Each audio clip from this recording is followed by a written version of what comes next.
I invite everyone to delve into an incredibly mysterious, almost mystical story based on real events, and then discuss all its nuances and enigmas. Are you really happy? Mark asked with a slight embarrassment, cautiously peering into his wife's face. Annie glanced around the small room once more and replied softly, "How could I not be, Mark? After all, this is our own place now. Don't you realize how important it is to have your own apartment? And no more arguments about it." With a barely perceptible sigh, Mark said, "Well, now nothing will stop me from cooking whatever I want, whenever I want. And Ashley and Sarah will have their own territory, a real bedroom." He then approached Annie, took a deep breath, and gave her a tight hug. "She's so wonderful. Never complains that I don't earn enough and is genuinely happy with the most ordinary, almost unremarkable apartment. It's just an old 5-story building." The girls stomped their feet with joy, watching their mom and dad. And indeed, you don't need much for happiness, as the saying goes, a little house well filled, a little field well tilled, and a little wife well willed, are great riches. The main thing is to cherish home comfort, support each other, and material blessings will come with time.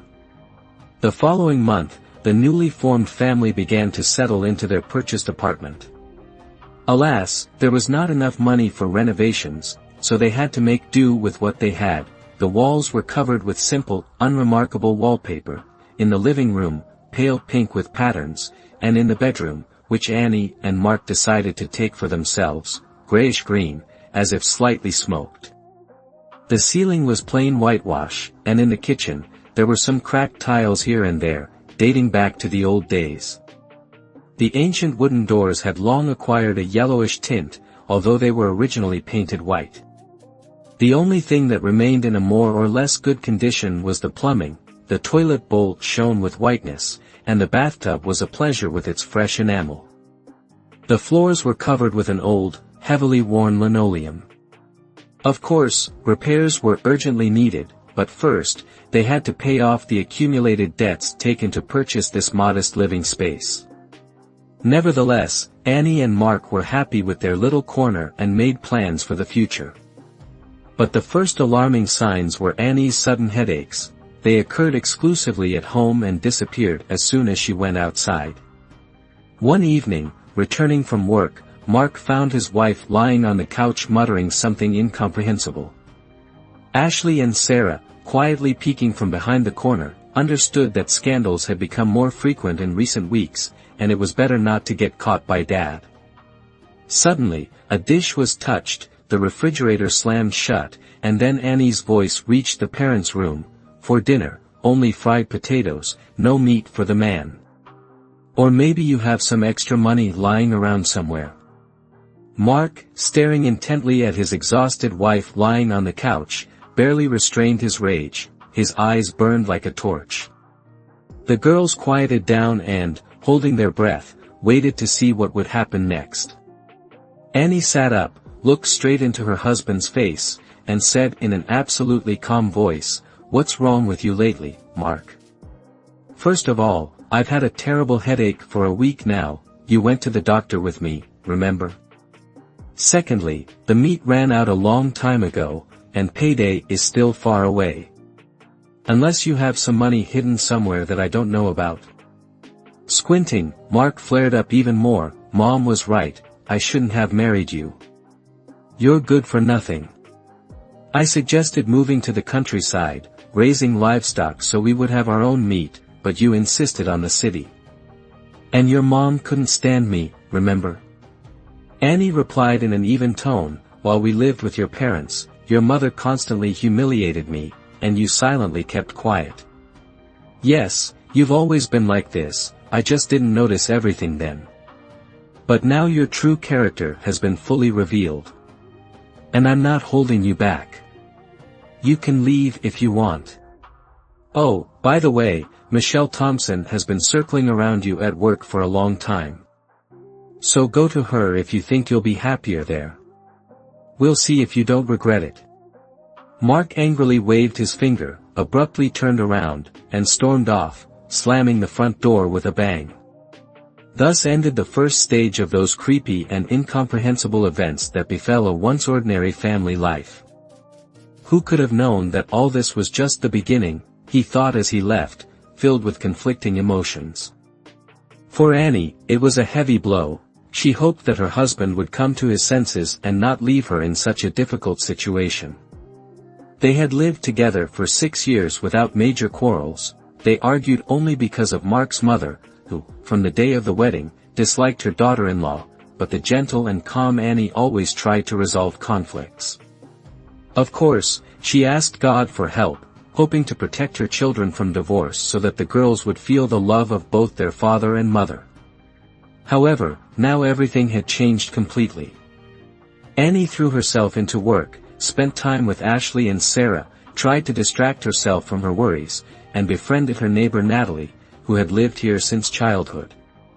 Natalie's husband had died of a stroke when he was still very young, and she had remained alone ever since, never remarrying. Imperceptibly, Annie began to notice that their apartment seemed oppressive and gloomy, even though the windows faced the sunny side, and warm May was already looming. Half-light constantly reigned in the house, so they had to turn on the lamp during the day, not only in spring but even in May.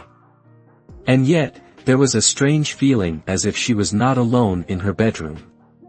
The floorboard sometimes creaked, and Annie attributed it to the aging of the house.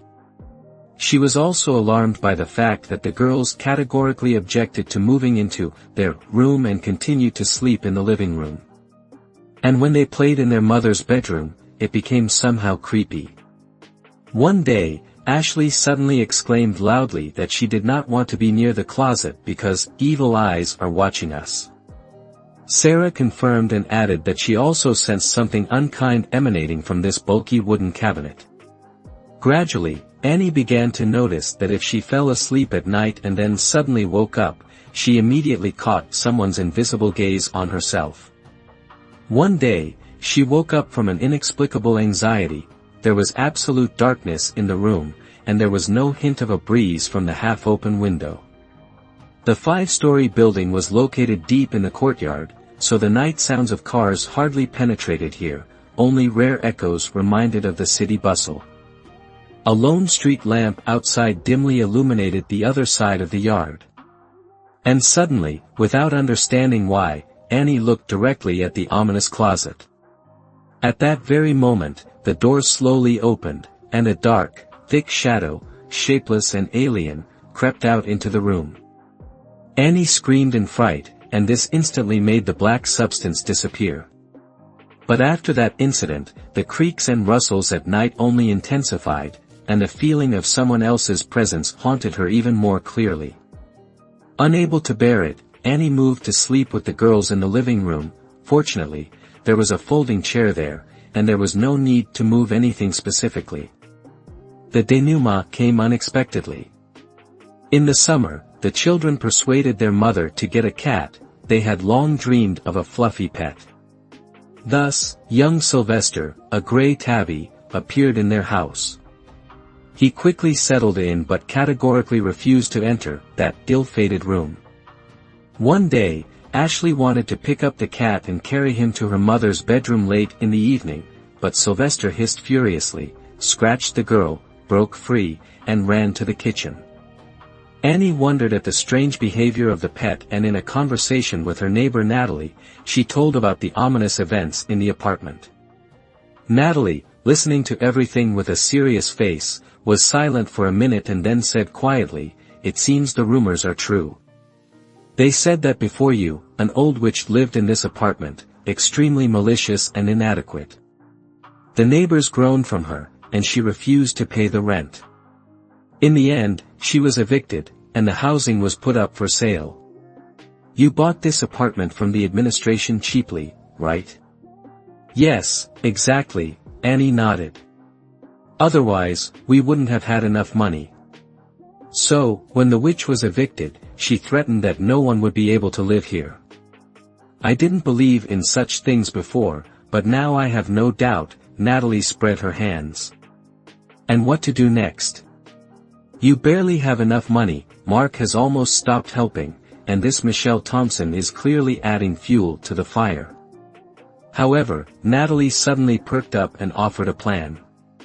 One weekend, early in the morning, she came to Annie, and together they caught Sylvester, wrapped him in a blanket, carried him into that ill-fated room, and closed the door.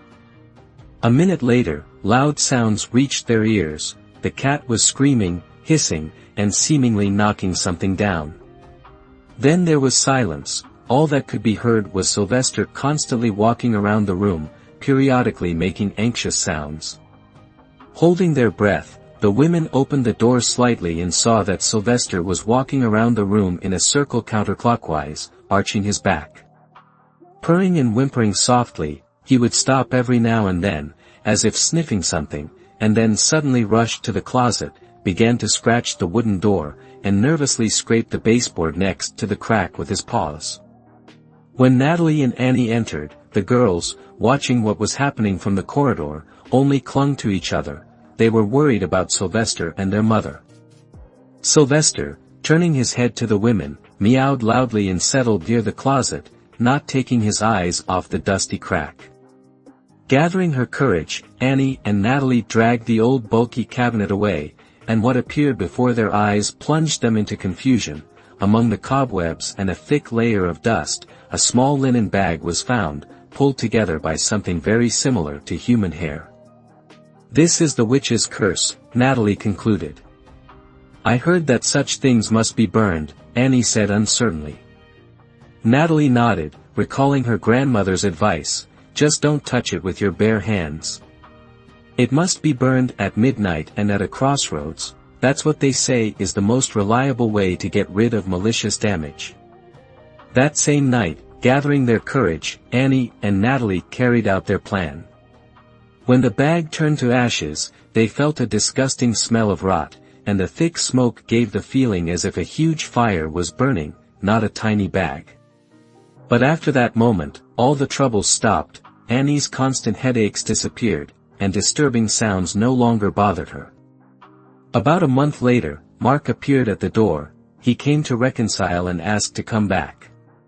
But Annie had already made a firm decision. "Mark, too much has happened during this time. And most importantly, you showed who you really are and what your true attitude towards me and the children is. I'm not going to come back to you. You can come to the girls, but you won't live with me.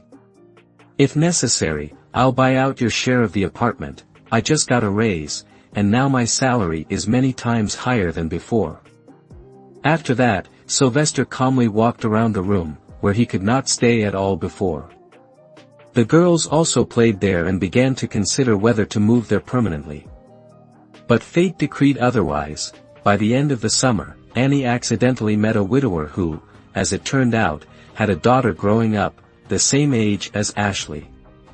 He had a large and cozy apartment in a nearby high-rise building, and soon Annie and the girls moved to him, not forgetting, of course, to take Sylvester, because he served as a kind of tester of the tranquility of the house. With that, the misadventures in the old 5-story building ended, and a completely new chapter in life awaited the family.